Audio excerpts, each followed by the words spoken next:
maestro, sí, Francisco Burgoa, abogado, profesor de Derecho Constitucional de la Facultad de la UNAM, pues que me haya aceptado esta llamada. Maestro Burgoa, buenas tardes. Querido Joaquín, muy buenas tardes. Siempre un gusto conversar contigo. A ver, el presidente siguió lo que dice la Constitución, ¿no?, para designar a Lenia Batres. Es correcto, Joaquín. Ya comentabas que la propia Constitución establece que en el caso de que el Senado rechace las dos ternas que presente el presidente de la República para elegir a la ministra, en este caso que fue dos ternas integradas por mujeres, si el Senado no logra un consenso amplio, porque se requiere el voto de las 2/3 partes de las senadoras y senadores presentes. Ninguna de las dos ternas pudo ser pudo ser elegida por parte del Senado, sea en la primera terna que quien tuvo mayor votación fue Berta Alcalde y en la segunda fue Lenia Batres. La propia Constitución establece que si el Senado rechaza ambas ternas, el presidente de la República va a designar de forma directa a quien él considere de la segunda terna, y hoy sabemos que es Lenia Batres Guadarrama. El presidente dijo, contó esta mañana que pues las citó a las 12 en su palacio, y ahí Berta María Alcalde Luján le dijo, ¿sabe qué?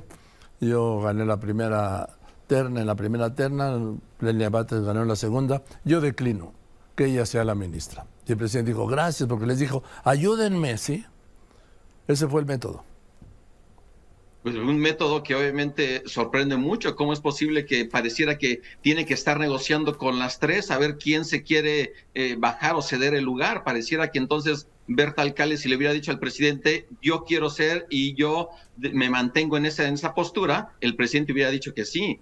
Al final lo que quiere el presidente es tener a una ministra incondicional. Y yo considero que de las tres propuestas en la segunda terna, entre Berta Alcalde, Lenia Batres y Erendira Cruz Villegas, indudablemente Lenia Batres tiene el perfil idóneo para el presidente de la República, porque las propias expresiones que manifestó en la tribuna del Senado de la República Lenia Batres son las ideas del presidente López Obrador, que los ministros puedan ganar menos que el presidente. Inclusive ella comentó en tribuna en el Senado que de ser ministra, ella va a devolver el excedente a la tesorería de la Federación, además de que está de acuerdo en que las ministros sean electos por el voto popular. Lanzó ataques hacia el Poder Judicial de la Federación, que los ministros tienen que ser sujetos de controles políticos administrativos, es decir, está a favor de una reforma integral al Poder Judicial de la Federación, y esas son las ideas de López Obrador. Aquí lo curioso es que dentro de estos comentarios que el presidente de la República hoy manifestó en su conferencia matutina, hacía referencia precisamente de que ellas las tres mujeres propuestas en la segunda terna, garantizan una imparcialidad, que él no va a pedirles nada, que voten por consigna, que ellas son mujeres íntegras, pero sabemos que eso no va a ser. Lenia Batres es el perfil radical que tenía esta segunda terna y le va a garantizar al presidente no una abogada que tenga una toga y defienda la Constitución, pero sí a una servidora de la nación con un chaleco guinda que defienda el proyecto político del presidente. Esa es la verdad. Ahora, se mantiene para la mayoría calificada, pues ahora sí que hay un bloque de contención en el Pleno, de que son los 8 ministros, las 3 ministras del presidente están ahí, pero en diciembre del año que viene se elige un cuarto ministro, o ministra, vamos.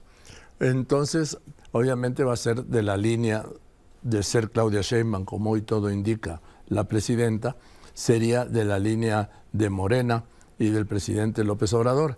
Con ese cuarto ministro, el régimen pues garantiza el bloqueo a cualquier, por ejemplo, acción de inconstitucionalidad. Es correcto, Joaquín. El próximo año, a partir del 1 de diciembre, va a haber una vacante en el Pleno de la Suprema Corte, porque va a concluir sus funciones el ministro Luis María Aguilar Morales, que forma parte hoy de ese bloque de contención de defensa de la Constitución, en el cumplimiento de sus obligaciones y deberes constitucionales con independencia y autonomía. En el supuesto caso que ganara la presidencia Claudia Sheinbaum, ella indudablemente también va a proponer a una ministra o a un ministro que también pueda seguir esa defensa de un proyecto político y no de una defensa de la Constitución.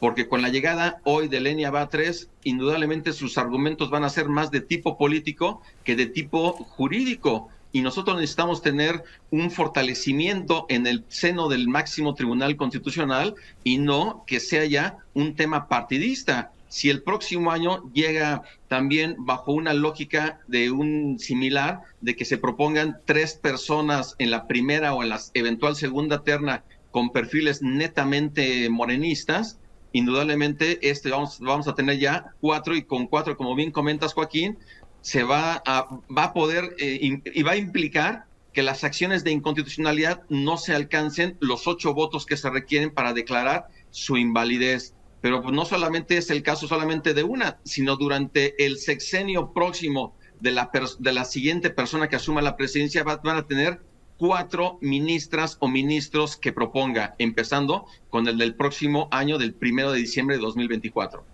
Así es, pero por lo menos por ahora ya tendrán el 4º ministro o ministra y con ese ya hay un bloqueo.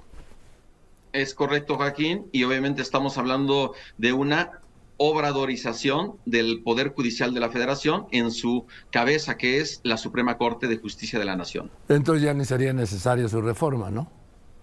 Ya no sería necesario, pero yo considero que si llegan a tener la mayoría calificada Morena junto con el PT y el Partido Verde, no solamente van a apostar por reformar el método de elección de los ministros, magistrados y jueces que quieren que se lleve a cabo por el voto popular directo, sino serían algo más, y eso es cambiar la Constitución, Joaquín. Eso es lo que realmente está en juego, porque nada les impediría poder sustituir la Constitución vigente que hoy tenemos de 1917 para tener ya la Constitución de la Cuarta Transformación. Es una idea que poco a poco han ido comentando, inclusive Gerardo Fernández Noroña. Así que la ciudadanía va a tener su decisión si otorga un voto extremadamente mayoritario hacia Morena y sus aliados en ambas cámaras del Congreso o no.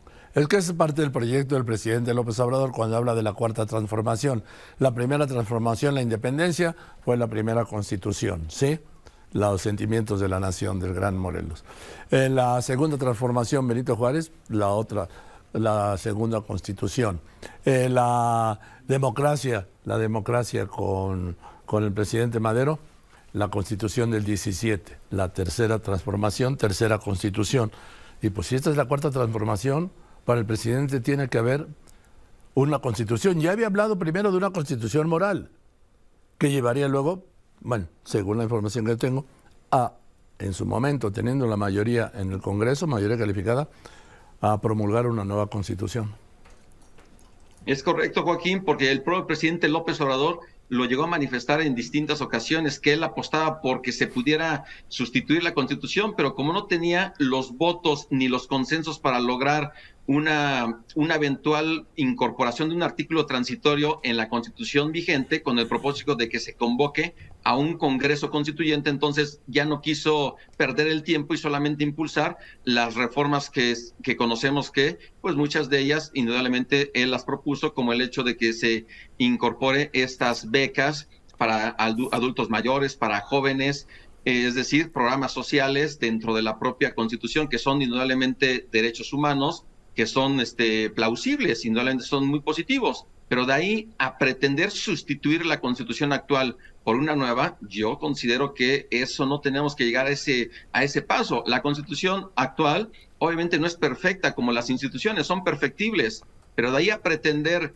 reformar o simplemente sustituir la Constitución y además con las ideas radicales que tiene la llamada Cuarta Transformación, de ninguna manera creo que sea saludable para nuestra democracia constitucional. Y esto solo se puede contener o evitar si Morena y Rémora, o aliados,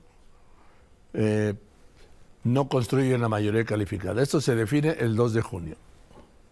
Así es, Joaquín, porque para poder reformar la Constitución se requiere el voto de una mayoría calificada en ambas cámaras del Congreso, es decir, 2/3 partes, más el voto de la mayoría de las legislaturas de las entidades federativas, que ahí sabemos que Morena ya las controla la mayoría de los congresos locales. De ahí que para Morena es importante tener esta mayoría calificada en ambas cámaras del Congreso. Por sí solo el partido político Morena no puede tener la mayoría calificada, se le impide la Constitución, pero sí puede construir acuerdos políticos con el PT y con el Partido Verde para alcanzar esta mayoría calificada. De ahí que realmente es fundamental el voto de la ciudadanía para que la oposición, PA, PRI y PRD, puedan tener los suficientes votos que impidan construir una mayoría calificada y por lo tanto de ninguna manera contemplar la posibilidad de que se incorpore un artículo transitorio en la Constitución y que se convoque un Congreso Constituyente